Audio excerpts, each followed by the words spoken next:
From my side, tomorrow I'm going to cross the Polish border. I finally got a legal permission to do this. We'll see how it works. Okay.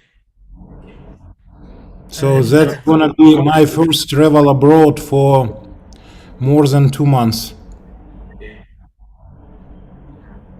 Петр, нужно уменьшить чувствительность микрофона, потому что мы слышим все, что у вас на улице даже происходит.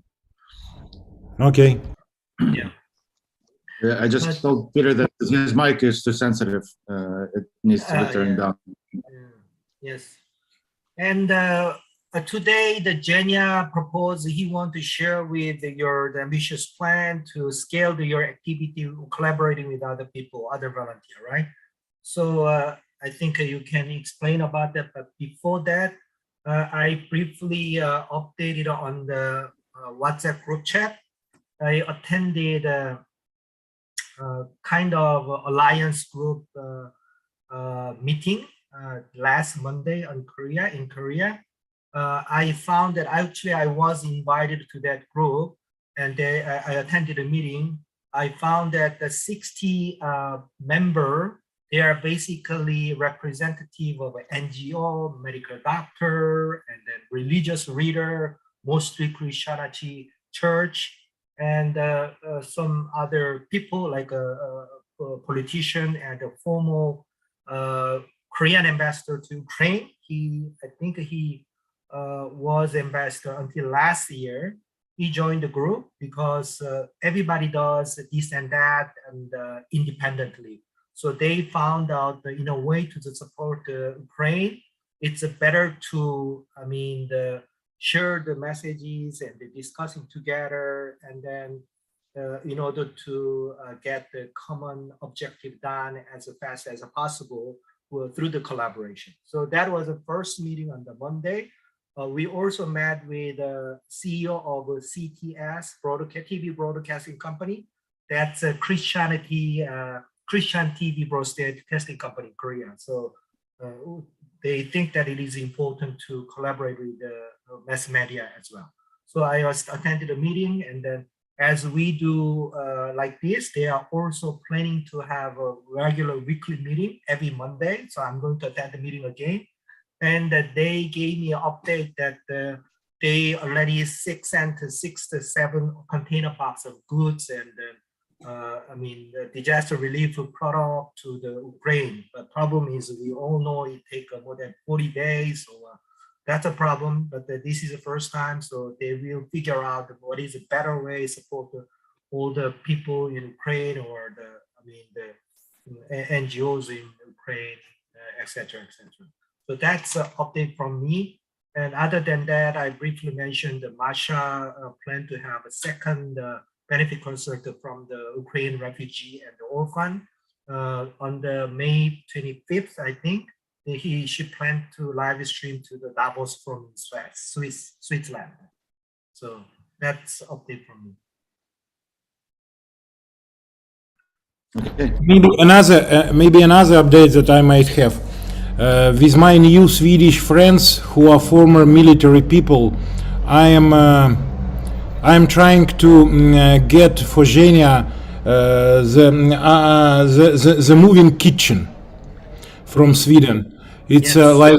it's like not a military kitchen. It's a standard thing that you use for like festivals to prepare the food. Yes. But it's Swedish made, very good. And currently, it looks like myself and my Swedish friends will be financing this thing.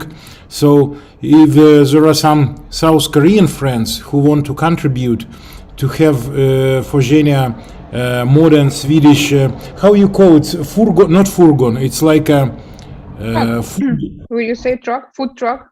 food truck. Yeah, food truck. Basically, a mobile food truck. Yes. Mobile food truck. Yes. Yeah.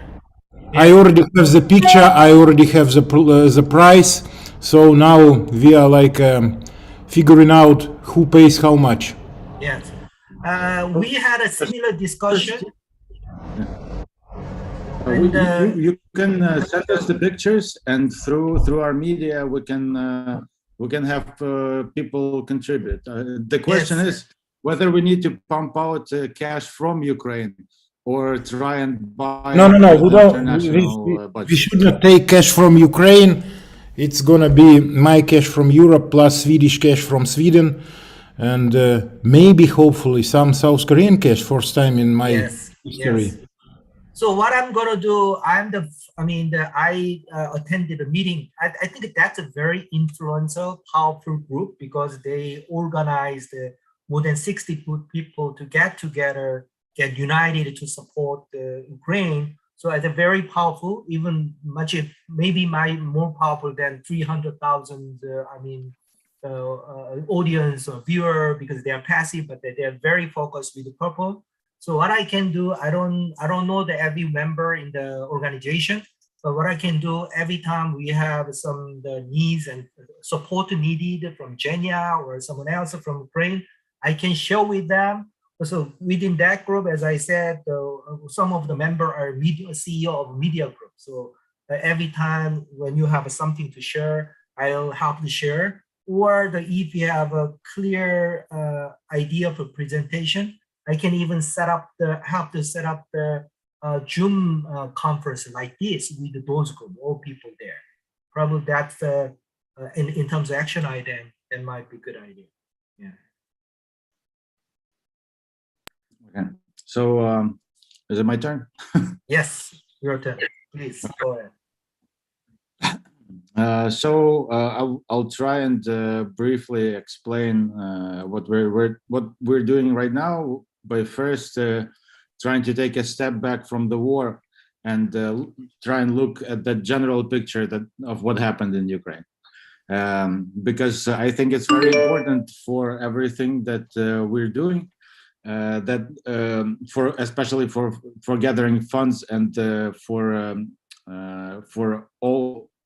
all people interested around the world. The Ukrainian example of trying to organize things during the war, especially things like aid, food, medicine and stuff, this can be done more efficiently, and we're trying to single out just one direction of food, right? Because I don't think it's possible for any NGO or any company to try and cover all directions. Like it's impossible to take on both medicine and food. If you go just into food, the supply chain is too deep. So we just want to try and focus on food alone and nothing but food. And when we're looking at the Ukrainian conflict and the war, and we're looking at the question of food, we saw several problems. First problem is the communication problem. The communication between volunteers and the government was basically non-existent. So the government didn't communicate where help was needed, how much food was needed, who needed to bring food where the food is coming from. And this just created a huge mess of everyone basically buying food off the shelves, carrying to one place where it already was.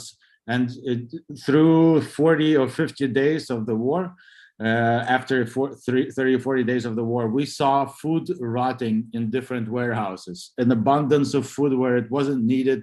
And then we saw people without food in some places where food was really needed.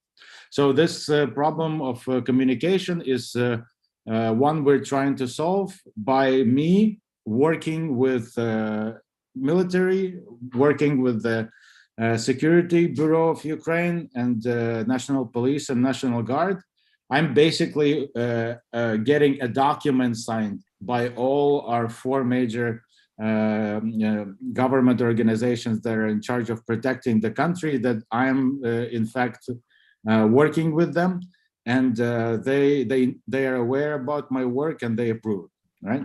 So and by me communicating with all of them, because they are not communicating amongst themselves, that's also a problem. The National Police is not communicated with the armed forces. They don't have a single commander, and that's a problem. I think this can also apply to all other countries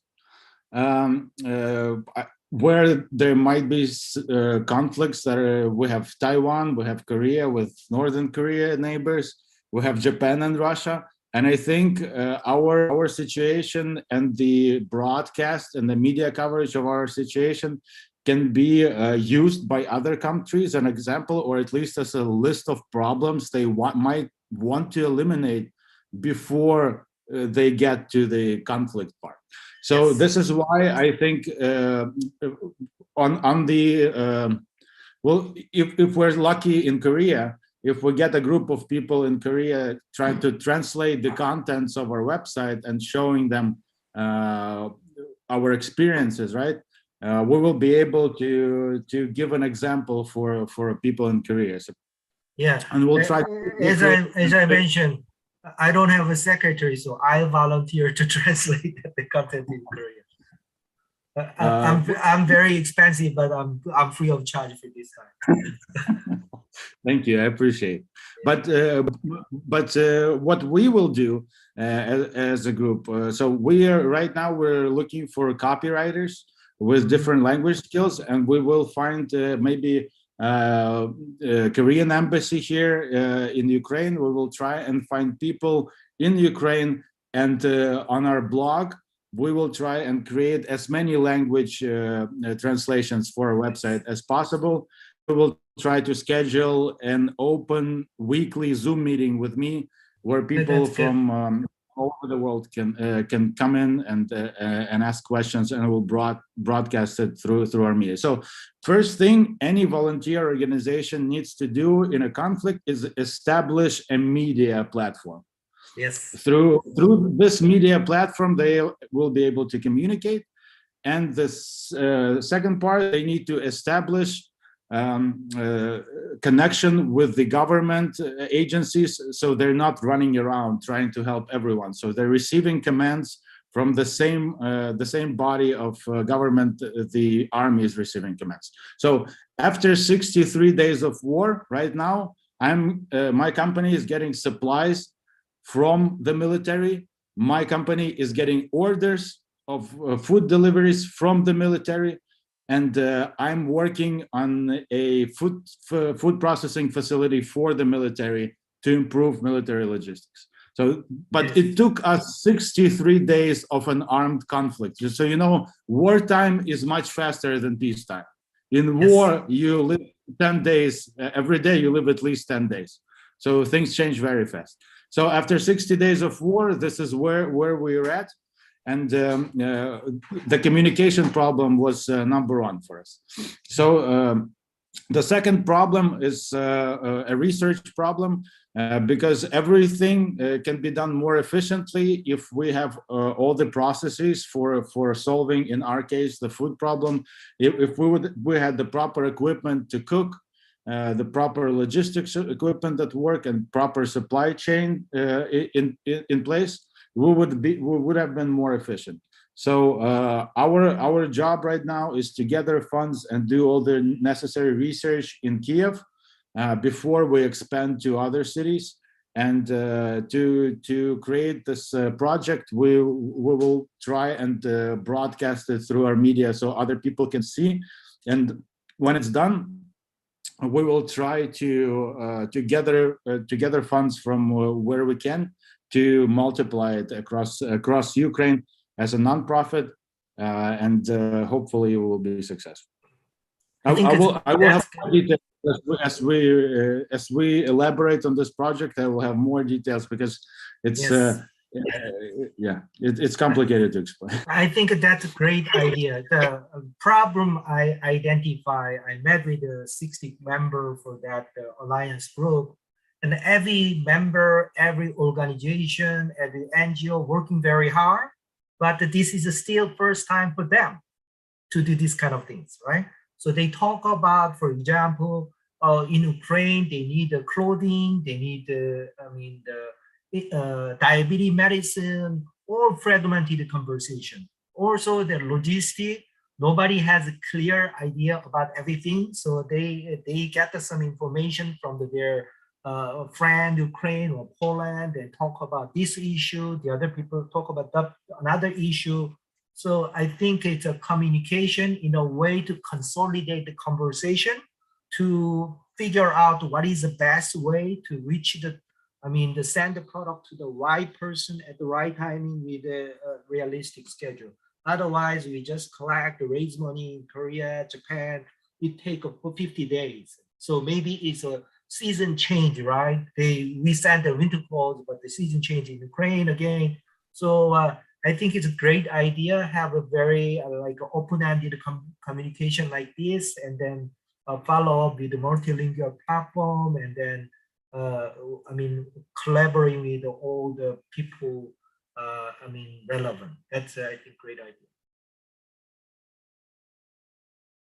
So if we're successful in Korea, we will need to assemble a team. And first, we need to see like a list of organizations or people who would be willing to collaborate with us if they're interested in helping us. And I think the first part is just translation, like regular weekly translation of all the materials that we have. I think is number one, and as soon as they have information they can read and look up regularly, then we'll be able to get more people involved. So, I mean, if you cannot get the data assistance from Korean Embassy Ukrainian, I'm happy to support. So, but I hope that is not too long document, like a short newsletter, something like that, and then I can try to help to translate into Korean language when we started. Yeah, it's not going to be long, and for translating is the first step, and the second step is creating like a fundraiser team that are willing to create awareness and raise funds for us over there. But there will be a longer document to explain what we need the money for. But now that I have a right channel, I mean, the Korean group organized alliance group, consisting more than 60 people, all different background, NGO. So I have a right channel to share whatever information you share with me. And then we can follow up. We can use that channel besides the social media or internet.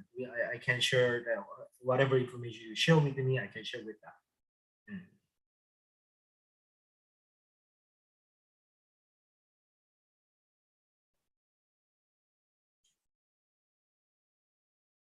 If we're not lucky this week, tomorrow I'll try and do a first Zoom call, and hopefully Zoom calls will turn into YouTube broadcasts. Because the target is to get the larger audience, and we'll try and switch to YouTube as soon as we get enough people involved in our media action. We will try and talk to people on weekly basis and get them like so. Right now we're in that part of war where war is turning into work, kind of like what they have in Israel. So we will try and keep up pace. Work 5 days a week really hard. Get some time for ourselves, because rest is really important, and we see people burning out after 60 days. They're really burning out. The military is rotating at the front lines, and it looks like it's going to be a really long conflict. So right now we need to think long term, and this is our long-term plan. Yeah. And I heard one of the Ukrainian parliamentary member, probably he is in charge of Korean Peninsula. He is visiting Korea now. Yeah. And I think our group I mentioned to you will meet with the Ukrainian parliamentary member on the next Monday. Okay, cool. So you can join our Zoom tomorrow and next week after, and if we have enough people with your CEO crew, we can hop in on your live streams and share updates with the people. Send me schedule and time, schedule and link for me to join. Okay, for sure. All right. If there's nothing else, I think we should. I think that's it. That's it. Yeah. I don't have any other update from my side. I think that's it for today, right? Yeah, that's it for today. Thank you for your time, guys. David, it was nice meeting you. Okay, nice meeting you too. Okay. Bye. Yeah. Okay, all the best. Bye. Goodbye. Bye.